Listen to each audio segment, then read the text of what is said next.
Hey guys, welcome to another video on the Inside Special. Happy Thursday evening. I hope you're okay. I hope you're alright. I hope the day has treated you all as well as it possibly could have treated you. Obviously, today was the announcement around the Europa League squad, and one glaring omission being a part of that. So we're going to go through that. We're going to go through the squad as it is as a whole. Obviously, Spurs, due to restrictions, do not have a full 25-man quota. I'll go through what that means in due course. Just want to say that if you're watching this and you're new, subscribe. You're very much welcome to join us for the journey. And also thank you to everyone that has recently subscribed.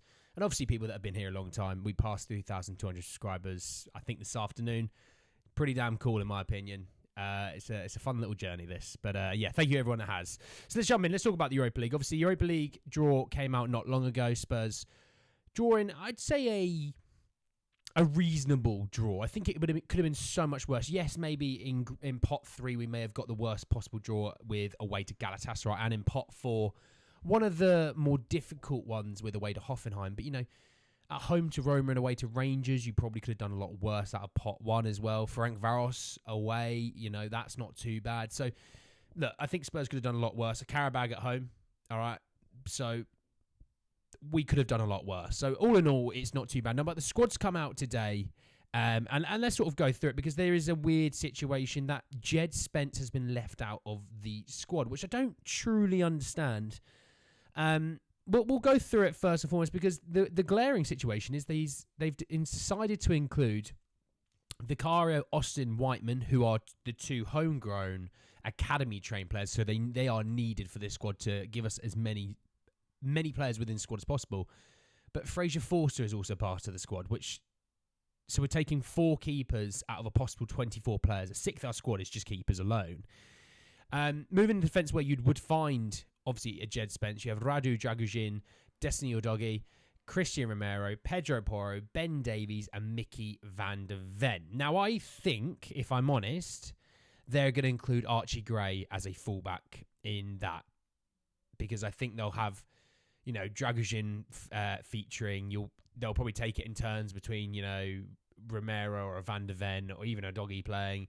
Davies will obviously play. I think you'll probably find maybe even Porro might feature, but Archie Gray will obviously be a part of that. I'd have thought Jed Spence would have been in there for the left back role, allowing you to completely rotate your fullback situation with Gray coming in on the right, Spence coming in on the left, Davies and Dragujin as your centre backs potentially.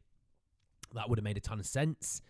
So it does give me a pause for concern. That what does it mean for Jed Spence? Obviously, yes, Spurs can obviously adjust this come January, where you can readjust and submit a new squad. What does that mean for Jed Spence then? Obviously, maybe he's going to feature a little bit more in the Premier League and the cup competitions, giving Porro time for rest, because we got a lot of games coming up after the international break that you can't expect Porro to play every one of them. You'd expect Jed Spence to feature and Archie Gray to feature in those. So there is a bit of a weird one for me. Obviously, you'll also notice Sergio Reguilón's not part of that list.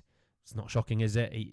Ange has said he's been told by Ange and the club, you're not a part of the team this year. You won't be integrated this year.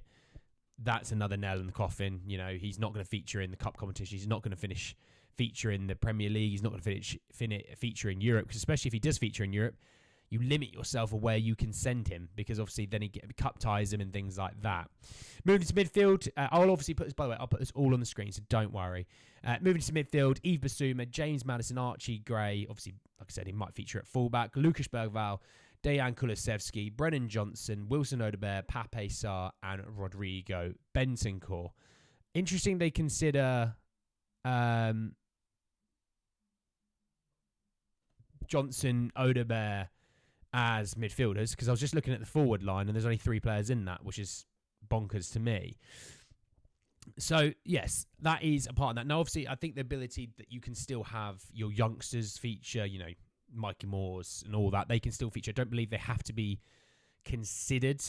I don't believe so. But look, the midfield is what you'd expect. And then yeah, forward line, Son Heung-Min, Richarlison and Timo Werner.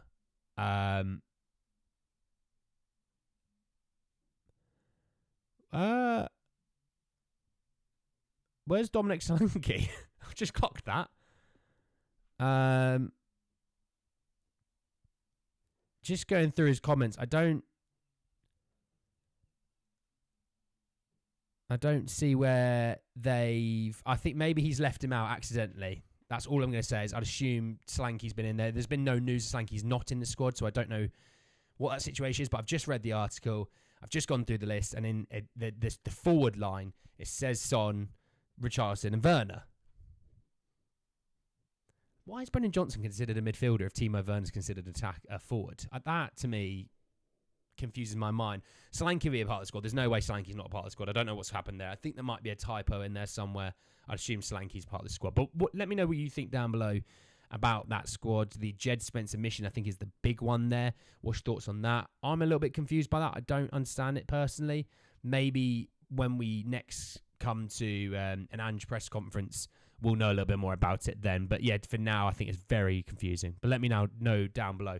Obviously, drop a like on the video if you did enjoy it. Hit me in the comment section with your thoughts on feelings about that squad, where you think we're going to go in the Europa League. Obviously, let me know if you think we're going to go out early, quarters, semis, final, win it, or whatever. Let me know your thoughts, feelings about all that. Also, subscribe to the channel if you're new and hit the bell notification for more. But anyway, guys, end the video.